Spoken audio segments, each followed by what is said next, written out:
ಮತ್ತೊಂದು ಕಡೆ ತಹಬೂರ್ ರಾಣಾ ಪಟಿಯಾಲ ಹೌಸ್ ಕೋರ್ಟ್ಗೆ ಹಾಜರಾಗಿರೋದು. ಪಟಿಯಾಲ ಕೋರ್ಟ್ಗೆ ಅಧಿಕಾರಿಗಳು ಈತನನ್ನ ಹಾಜರುಪಡಿಸಿದ್ದಾರೆ. ಕೋರ್ಟ್ಗೆ ಎನ್ಐಎ ಅಧಿಕಾರಿಗಳು ಈ ರಾಣಾನನ್ನ ಕರೆ ತಂದಿದ್ದಾರೆ. ಮುಂಬೈ ದಾಳಿಯ ರೂವಾರಿ ತಹಬೂರ್ ಹುಸೇನ್ ರಾಣಾ ಅಮೆರಿಕದಿಂದ ಈತನನ್ನ ಕರೆತರಲಾಗಿತ್ತು. 10ನೇ ತಾರೀಕು ಭಾರತಕ್ಕೆ ಈತನನ್ನ ಹಸ್ತಾಂತರ ಮಾಡಲಾಗಿತ್ತು. 11ನೇ ತಾರೀಕು ಆತನನ್ನ 18 ದಿನಗಳ ಕಾಲ ಕಸ್ಟಡಿಗೆ ನೀಡಲಾಗಿತ್ತು ಎನ್ಐಎ. ಈಗ ಆತನನ್ನ ಪಟಿಯಾಲ ಹೌಸ್ ಕೋರ್ಟ್ಗೆ ಹಾಜರುಪಡಿಸಲಾಗಿದೆ. ಎನ್ಐಎ ಅಧಿಕಾರಿಗಳು ಆತನನ್ನ ಪಟಿಯಾಲ ಕೋರ್ಟ್ಗೆ ಹಾಜರುಪಡಿಸಿದ್ದಾರೆ. ಎನ್ಐಎ ಅಧಿಕಾರಿಗಳು ತಹಬೂರ್ ಹುಸೇನ್ ರಾಣಾನನ್ನ ಈಗ ಕೋರ್ಟ್ಗೆ ಕರೆ ತಂದಿದ್ದಾರೆ. ಮತ್ತೆ ಕಸ್ಟಡಿಗೆ ನೀಡಲಾಗುತ್ತಾ ಏನು ಎತ್ತ ಅನ್ನೋದ್ರ ಬಗ್ಗೆ ಇನ್ನಷ್ಟೇ ಗೊತ್ತಾಗಬೇಕಾಗಿದೆ. 18 ದಿನಗಳ ಕಸ್ಟಡಿಗೆ ಈತನನ್ನ ನೀಡಲಾಗಿತ್ತು. ಈಗ ಆ ಕಸ್ಟಡಿಯ ಅವಧಿ ಮುಗಿದಿರುವ ಹಿನ್ನೆಲೆ ಈ ತಹಬೂರ್ ಹುಸೇನ್ ರಾಣಾನನ್ನ ಈಗ ಪಟಿಯಾಲ ಹೌಸ್ ಕೋರ್ಟ್ಗೆ ಕರೆತರಲಾಗಿದೆ. ಮತ್ತೆ ಎನ್ಐಎ ಅಧಿಕಾರಿಗಳು ಹೆಚ್ಚಿನ ವಿಚಾರಣೆಗಾಗಿ ಆತನನ್ನ ಕಸ್ಟಡಿಗೆ ಕೇಳಬಹುದು. ಕೋರ್ಟ್ ಮತ್ತೆ ಆತನನ್ನ ಇಂತಿಷ್ಟು ದಿನಗಳ ಕಾಲ ಅಂತ ಹೇಳಿ ಎನ್ಐಎ ಕಸ್ಟಡಿಗೆ ನೀಡಬಹುದಾದ ಸಾಧ್ಯತೆ ಇದೆ.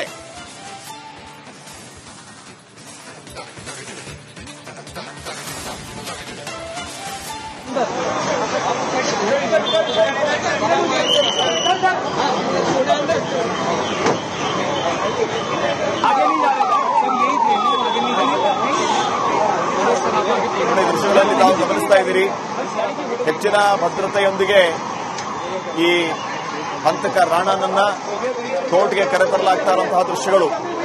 ಮುಂಬೈ ದಾಳಿಯ ರೂವಾರಿ ಈತನ ಜೊತೆ ಯಾರ್ಯಾರಿದ್ರು, ಯಾರು ಫಂಡಿಂಗ್ ಮಾಡಿದ್ರು, ಇವರ ನೆಟ್ವರ್ಕ್ ಯಾವ ರೀತಿ ಇತ್ತು, ಈ ಎಲ್ಲಾ ವಿಚಾರಗಳ ಬಗ್ಗೆ ಮಾಹಿತಿಯನ್ನ ಕಲೆ ಹಾಕುವಂತಹ ಕೆಲಸ ಆಗ್ತಾ ಇದೆ. ಸೊ ಈತನನ್ನ 18 ದಿನಗಳ ಕಾಲ ಕಸ್ಟಡಿಗೆ ನೀಡಲಾಗಿತ್ತು. ಈಗ ಕಸ್ಟಡಿ ಅವಧಿ ಮುಗಿದಿರುವ ಹಿನ್ನೆಲೆ ಮತ್ತೆ ಈತನನ್ನ ಇವತ್ತು ಈಗ ಪಟಿಯಾಲ ಕೋರ್ಟ್ ಹೌಸ್ಗೆ ಕರೆತರಲಾಗ್ತಾ ಇರುವಂತಹ ದೃಶ್ಯಗಳನ್ನ ತಾವು ನೋಡ್ತಾ ಇದ್ದೀರಿ. ಈಗ ತಹಬೂರ್ ರಾಣಾನನ್ನ ಕೋರ್ಟ್ಗೆ ಎನ್ಐಎ ಅಧಿಕಾರಿಗಳು ಕರೆಕೊಂಡು ಬಂದಿದ್ದಾರೆ. ಏಪ್ರಿಲ್ 10ನೇ ತಾರೀಕು ಅಮೆರಿಕದಿಂದ ಭಾರತಕ್ಕೆ ಈತನನ್ನ ಹಸ್ತಾಂತರ ಮಾಡಲಾಗಿತ್ತು. ಅಲ್ಲಿಂದ ನೇರವಾಗಿ ಈತನನ್ನ ಭಾರತಕ್ಕೆ ಕರೆತರಲಾಗಿತ್ತು. ತದನಂತರ 18 ದಿನ ಈತನನ್ನ ಎನ್ಐಎ ಕಸ್ಟಡಿಗೆ ನೀಡಲಾಗಿತ್ತು. ಇವತ್ತು ಮತ್ತೆ ಕಸ್ಟಡಿಗೆ ಎಷ್ಟು ದಿನ ನೀಡ್ತಾರೆ ಅನ್ನುವಂಥದ್ದು ಸದ್ಯಕ್ಕಿನ ಪ್ರಶ್ನೆಯಾಗಿದೆ.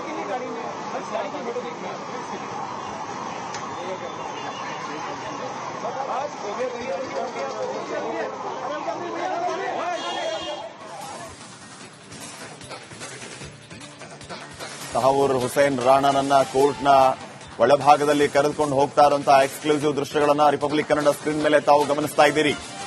ಮುಂಬೈ ದಾಳಿಯ ರೂವಾರಿ ಈತ ಯಾವ ರೀತಿ ಸಂಚು ರೂಪಿಸಿದ್ದ, ಯಾರ್ಯಾರ ಜೊತೆಗೆ ಕೈ ಜೋಡಿಸಿದ್ದ, ಈತನ ಜೊತೆಗೆ ಯಾರ್ಯಾರು ಕೈ ಜೋಡಿಸಿದ್ರು, ಆ ಡೇವಿಡ್ ಹೆಡ್ಲಿ ಹಾಗೇನೆ ಈ ತಹಬೂರ್ ರಾಣಾ ಜೊತೆಗೆ ಈ ಟೆರರಿಸ್ಟ್ ಲಿಂಕ್ಗಳು ಯಾರೆಲ್ಲ ಈತನ ಜೊತೆಗೆ ಕೆಲಸ ಮಾಡಿದ್ರು, ಈತನಿಗೆ ಈ ಮುಂಬೈ ದಾಳಿಗೆ ಫಂಡಿಂಗ್ ಮಾಡಿದ್ ಯಾರು, ಈ ಎಲ್ಲಾ ವಿಚಾರಗಳು ಕೂಡ ಬಹುಚರ್ಚಿತ ವಿಷಯ.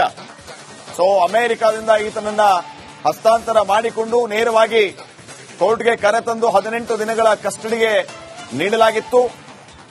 ಇವತ್ತು ಮತ್ತೆ ಎಷ್ಟು ದಿನಗಳ ಕಾಲ ಈ ತಹಬೂರ್ ಹುಸೇನ್ ರಾಣಾನನ್ನ ಕಸ್ಟಡಿಗೆ ನೀಡ್ತಾರೆ ಅನ್ನೋದು ಸದ್ಯಕ್ಕಿನ ಪ್ರಶ್ನೆಯಾಗಿದೆ. ಇಷ್ಟು ದಿನಗಳ ವಿಚಾರಣೆಯಲ್ಲಿ ಏನೆಲ್ಲ ಮಾಹಿತಿ ಲಭ್ಯ ಆಗಿದೆ, ಮತ್ತೇನಾದರೂ ಸುಳಿವು ಸಿಕ್ಕಿದೆಯಾ, ಈತನ ಜೊತೆಗೆ ಯಾರೆಲ್ಲ ಕೆಲಸ ಮಾಡಿದ್ದಾರೆ, ಯಾರ್ಯಾರಿಗೆ ಇನ್ನೂ ಕೂಡ ಗ್ರಹಚಾರ ಕಾದಿದೆ, ಈತನು ಬಾಯಿ ಬಿಟ್ಟಿರುವಂತಹ ವಿಷಯಗಳು ಎನ್ಐಎ ಅಧಿಕಾರಿಗಳ ಮುಂದೆ ಏನೇನಿದೆ.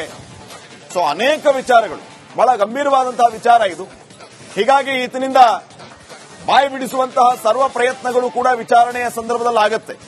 ಎನ್ಐಎ ಅಧಿಕಾರಿಗಳು ಫುಲ್ ಡ್ರಿಲ್ ಮಾಡಿದ್ದಾರೆ ತಹಬೂರ್ ಹುಸೇನ್ ರಾಣಾಗೆ. ಮತ್ತೊಂದು ಕಡೆ ತಹಬೂರ್ ರಾಣಾ ಪಟಿಯಾಲ ಹೌಸ್ ಕೋರ್ಟ್ಗೆ ಹಾಜರಾಗಿರೋದು. ಪಟಿಯಾಲ ಕೋರ್ಟ್ಗೆ ಅಧಿಕಾರಿಗಳು ಈತನನ್ನ ಹಾಜರುಪಡಿಸಿದ್ದಾರೆ. ಕೋರ್ಟ್ಗೆ ಎನ್ಐಎ ಅಧಿಕಾರಿಗಳು ಈ ರಾಣಾನನ್ನ ಕರೆ ತಂದಿದ್ದಾರೆ. ಮುಂಬೈ ದಾಳಿಯ ರೂವಾರಿ ತಹಬೂರ್ ಹುಸೇನ್ ರಾಣಾ ಅಮೆರಿಕದಿಂದ ಈತನನ್ನ ಕರೆತರಲಾಗಿತ್ತು. 10ನೇ ತಾರೀಕು ಭಾರತಕ್ಕೆ ಈತನನ್ನ ಹಸ್ತಾಂತರ ಮಾಡಲಾಗಿತ್ತು. 11ನೇ ತಾರೀಕು ಆತನನ್ನ 18 ದಿನಗಳ ಕಾಲ ಕಸ್ಟಡಿಗೆ ನೀಡಲಾಗಿತ್ತು ಎನ್ಐಎ. ಈಗ ಆತನನ್ನ ಪಟಿಯಾಲ ಹೌಸ್ ಕೋರ್ಟ್ಗೆ ಹಾಜರುಪಡಿಸಲಾಗಿದೆ. ಎನ್ಐಎ ಅಧಿಕಾರಿಗಳು ಆತನನ್ನ ಪಟಿಯಾಲ ಕೋರ್ಟ್ಗೆ ಹಾಜರುಪಡಿಸಿದ್ದಾರೆ. ಎನ್ಐಎ ಅಧಿಕಾರಿಗಳು ತಹವೂರ್ ಹುಸೇನ್ ರಾಣಾನನ್ನ ಈಗ ಕೋರ್ಟ್ಗೆ ಕರೆ ತಂದಿದ್ದಾರೆ. ಮತ್ತೆ ಕಸ್ಟಡಿಗೆ ನೀಡಲಾಗುತ್ತಾ ಏನು ಎತ್ತ ಅನ್ನೋದ್ರ ಬಗ್ಗೆ ಇನ್ನಷ್ಟೇ ಗೊತ್ತಾಗಬೇಕಾಗಿದೆ. 18 ದಿನಗಳ ಕಸ್ಟಡಿಗೆ ಈತನನ್ನ ನೀಡಲಾಗಿತ್ತು. ಈಗ ಆ ಕಸ್ಟಡಿಯ ಅವಧಿ ಮುಗಿದಿರುವ ಹಿನ್ನೆಲೆ ಈ ತಹವೂರ್ ಹುಸೇನ್ ರಾಣಾನನ್ನ ಈಗ ಪಟಿಯಾಲ ಹೌಸ್ ಕೋರ್ಟ್ಗೆ ಕರೆತರಲಾಗಿದೆ. ಮತ್ತೆ ಎನ್ಐಎ ಅಧಿಕಾರಿಗಳು ಹೆಚ್ಚಿನ ವಿಚಾರಣೆಗಾಗಿ ಆತನನ್ನ ಕಸ್ಟಡಿಗೆ ಕೇಳಬಹುದು. ಕೋರ್ಟ್ ಮತ್ತೆ ಆತನನ್ನ ಇಂತಿಷ್ಟು ದಿನಗಳ ಕಾಲ ಅಂತ ಹೇಳಿ ಎನ್ಐಎ ಕಸ್ಟಡಿಗೆ ನೀಡಬಹುದಾದ ಸಾಧ್ಯತೆ ಇದೆ.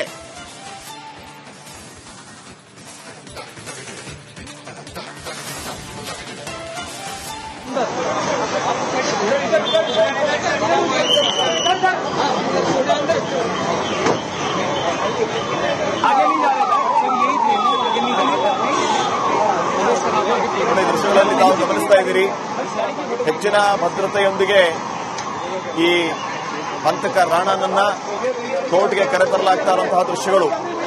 ಮುಂಬೈ ದಾಳಿಯ ರೂವಾರಿ ಈತನ ಜೊತೆ ಯಾರ್ಯಾರಿದ್ರು, ಯಾರು ಫಂಡಿಂಗ್ ಮಾಡಿದ್ರು, ಇವರ ನೆಟ್ವರ್ಕ್ ಯಾವ ರೀತಿ ಇತ್ತು, ಈ ಎಲ್ಲಾ ವಿಚಾರಗಳ ಬಗ್ಗೆ ಮಾಹಿತಿಯನ್ನ ಕಲೆ ಹಾಕುವಂತಹ ಕೆಲಸ ಆಗ್ತಾ ಇದೆ.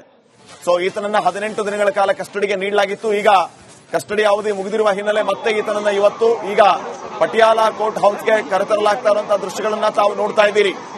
ಈಗ ತಹವೂರ್ ರಾಣಾನನ್ನ ಕೋರ್ಟ್ಗೆ ಎನ್ಐಎ ಅಧಿಕಾರಿಗಳು ಕರೆಕೊಂಡು ಬಂದಿದ್ದಾರೆ.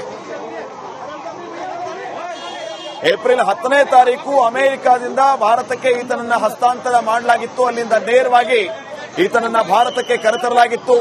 ತದನಂತರ 18 ದಿನ ಈತನನ್ನ ಎನ್ಐಎ ಕಸ್ಟಡಿಗೆ ನೀಡಲಾಗಿತ್ತು. ಇವತ್ತು ಮತ್ತೆ ಕಸ್ಟಡಿಗೆ ಎಷ್ಟು ದಿನ ನೀಡ್ತಾರೆ ಅನ್ನುವಂಥದ್ದು ಸದ್ಯಕ್ಕಿನ ಪ್ರಶ್ನೆ ಆಗಿದೆ.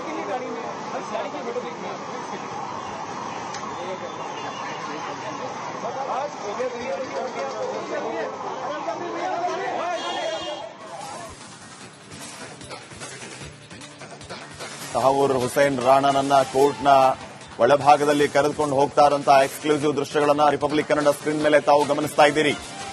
ಮುಂಬೈ ದಾಳಿಯ ರೂವಾರಿ ಈತ ಯಾವ ರೀತಿ ಸಂಚು ರೂಪಿಸಿದ್ದ, ಯಾರ್ಯಾರ ಜೊತೆಗೆ ಕೈ ಜೋಡಿಸಿದ್ದ, ಈತನ ಜೊತೆಗೆ ಯಾರ್ಯಾರು ಕೈ ಜೋಡಿಸಿದ್ರು, ಆ ಡೇವಿಡ್ ಹೆಡ್ಲಿ ಹಾಗೇನೆ ಈ ತಹವೂರ್ ರಾಣಾ ಜೊತೆಗೆ ಈ ಟೆರರಿಸ್ಟ್ ಲಿಂಕ್ಗಳು ಯಾರೆಲ್ಲ ಈತನ ಜೊತೆಗೆ ಕೆಲಸ ಮಾಡಿದ್ರು, ಈತನಿಗೆ ಈ ಮುಂಬೈ ದಾಳಿಗೆ ಫಂಡಿಂಗ್ ಮಾಡಿದ್ ಯಾರು, ಈ ಎಲ್ಲಾ ವಿಚಾರಗಳು ಕೂಡ ಬಹುಚರ್ಚಿತ ವಿಷಯ.